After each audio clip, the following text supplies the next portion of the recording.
Here are some tips and tricks if you are a new seller looking to get started out on Whatnot. Now, one of the most common questions that I get asked is, hey, I'm looking to start selling cards on Whatnot. How should I get started? Or was there anything that you would recommend that I do in order to gain a following? And it's one of the most important things. It's really difficult to grow. You need to be able to capture people's eyes. You need to be able to capture people's attention.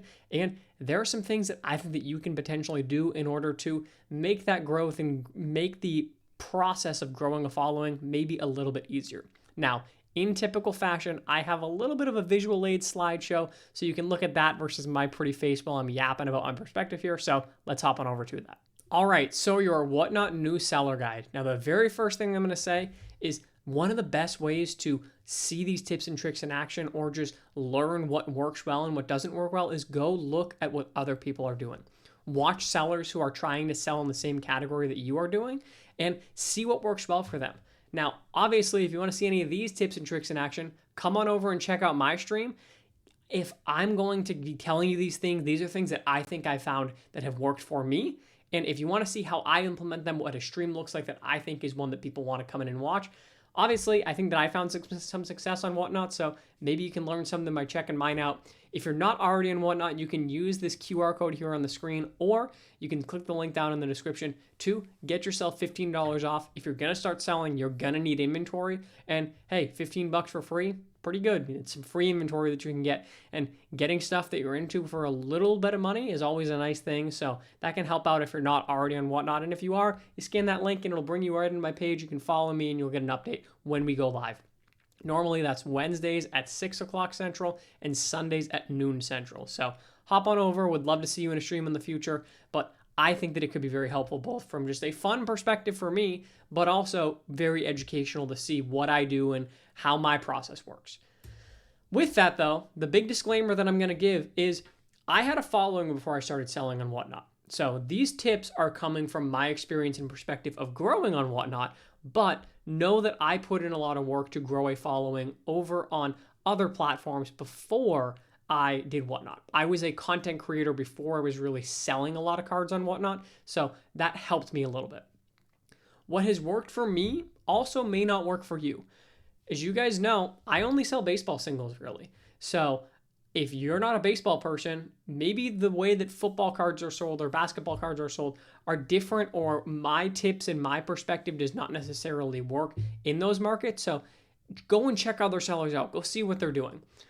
But overall, I think that my tips do have some merit. I mean, I have built a pretty successful business selling on Whatnot, but just know that what may work for me may not work for you, and know that I put in a lot of work outside of Whatnot to grow the following on Whatnot. So the first thing that I'm going to tell people is you need to be ready to lose. If you're starting from scratch, if you have no following on any other social media pages, if you have no followers on Whatnot, you should expect to get low viewership. It's the reality of going live. Now, when I hop on and I do a show, people know, hey, Clever Cuban's on, I'm going to go check out her stream. I know what type of stuff he does. I know what type of cards he has. I know what price range he's in.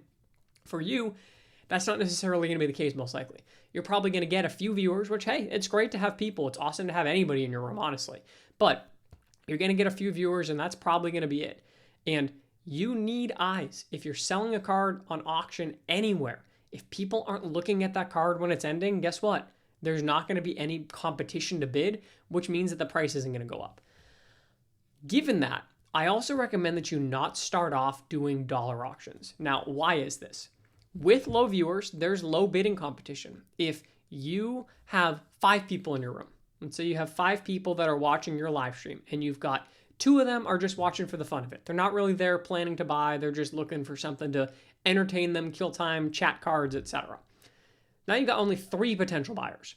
Of those 3 buyers, let's say that 2 of them are Yankees fans, and you put up a Red Sox card for auction.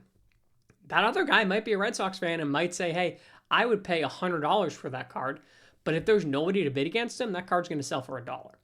The other thing on the dollar auctions when you are starting off is the fee structure can make it a little difficult and really cut into your profits. And that's because there's the typical 8% fee, so that's just an 8% flat fee on every sale.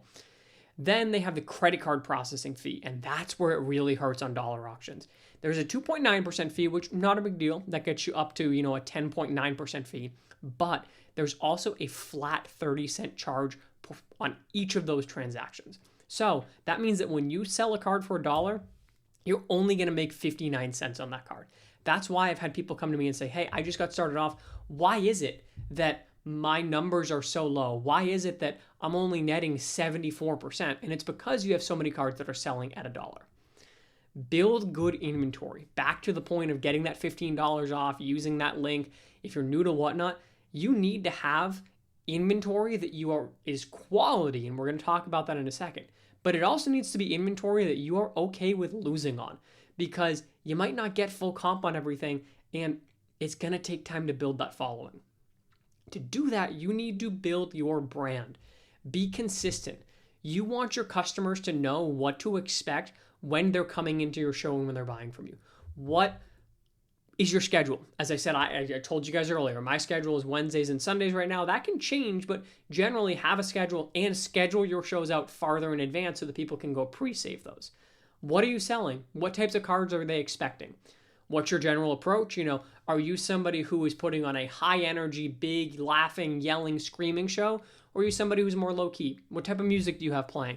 What is it like to be in your stream? Consider making yourself a logo, getting yourself a break mat, stands, etc. These I have are from Stand Up Display. They work super well, and they, help just my stream look a little bit more professional. You want people to come in and say, hey, this looks nice. I'm going to hang out here because if the stream looks this nice, hopefully his cards do too. You want to find ways to build brand loyalty. You want to find ways to get your customers to come back time and time again. I would rather have a repeat customer who spends 80% than a one-time customer who spends 110%. I want those people coming back again and again and again. That's the importance. We talk about it all the time, the importance of networking within the hobby. It's the same thing with building a brand and following that is going to be loyal to you and wanting to come in and buy from you and support you. One of the ways to do this is through giveaways. Now, it's the best way to grow your follower count. Truly, honestly, what you're going to do is you have cards that you can say, hey, if you are in the stream right now, you can win this Jose Altuve card. It's going to be a 5-minute giveaway. All you got to do is follow. In the top right in the screen, they can click the little present icon. You can say, follow and enter giveaway. That does some big things for you by gaining those followers. They then receive a notification when you go live. And the key to that is so important to getting people into your stream. I will tell you that for me, when I go live, if I've seen instances where the notification is delayed, a minute or two behind, I have 20, 30 people in my room. That's awesome. When that notification goes out to my 15,000 followers, well, all of a sudden it jumps up to 150 plus. That's a big, big difference in terms of your buyer pool, in terms of the number of people there engaging in chat, etc. The one challenge with giveaways is it gets to be expensive. Obviously, you have the cost of sourcing these cards. You have the cost of the actual card of the giveaway. But what's more expensive oftentimes is the cost of shipping, because every time that somebody wins a giveaway, you are responsible for that shipping. If that person has already bought a card, your price is going to be pretty low because adding a single card into their package is not very high.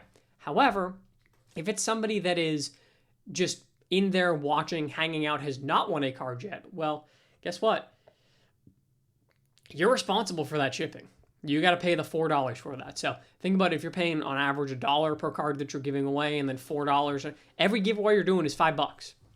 Now, it's, in my opinion, it's worth it for the follower acquisition, but know that it gets to be expensive. Giveaway cards that people actually want. Nobody wants to get some no-name base card of somebody. Like, your goal with the giveaways is to get people to follow you and to keep people in your stream. Giveaways generally last for 5 minutes, and if somebody enters the giveaway and leaves the stream, they're no longer eligible to win. I mean, if they come back and re-enter, then yes, they can win again. But generally, it will keep people in the stream, which is helpful for you. Consider giving away items as well that are bigger for a buyer appreciation. Give away a slab, give away something that's higher value. It's an incentive for people that are going to buy cards.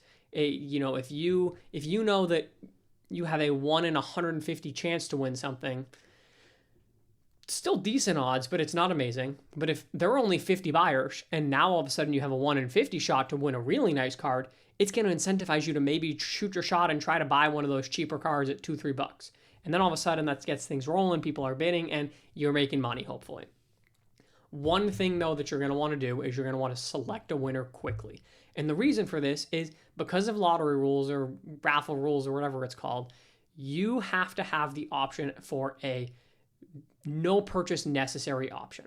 It's still called the buyer appreciation giveaway, but in the top right, if they have not bought something, they have the option to go onto the Whatnot website and fill out a no purchase necessary form. So my tip there is if you do a buyer appreciation giveaway, give people a minute or so to hop into that giveaway, but don't give them forever. Don't let it go for that full 5 minutes because you're going to get a lot of people that will fill out that form. And then you might be giving it away to somebody that is not buying something and supporting, and you're then going to have to pay shipping. And you're not giving that card to somebody which you were hoping to do, which was somebody who was buying cards. Putting on a good show, I think, is the most important thing that you can do. You want to always have a card running. I can't tell you how many times I'm scrolling through Whatnot. I try and buy in Whatnot all the time, but I'm scrolling through and I get to streams and there's just nothing on screen. There's no card up for auction. The person's not talking. It's just silent or maybe some loud music playing in the background, and that's that. I swipe on to the next one. You want to always have something that your audience can engage with. Have cards that people actually want. Back to that inventory and having good inventory. You need to have good inventory, but I also said at the beginning, you're going to probably be taking some losses on it. So build up that inventory. My suggestion is buy lots, buy collections, do that. And then once you get to the point of I have profited on this lot, then put the rest of it aside and say that's Whatnot inventory. Take some time, build that up, and have some good inventory that then it can be whatever. It sells for whatever it sells for, and that's fine because you want to have good cards. I know that it's hard to sell good cards at lower than comp. I know that it's hard to even just keep up inventory with good cards. But people don't want to buy nobodies. They don't want to buy no-name players unless they're specifically asking for it, when generally the vast majority of your audience does not want to buy nobodies. You need to have a variety of offerings too.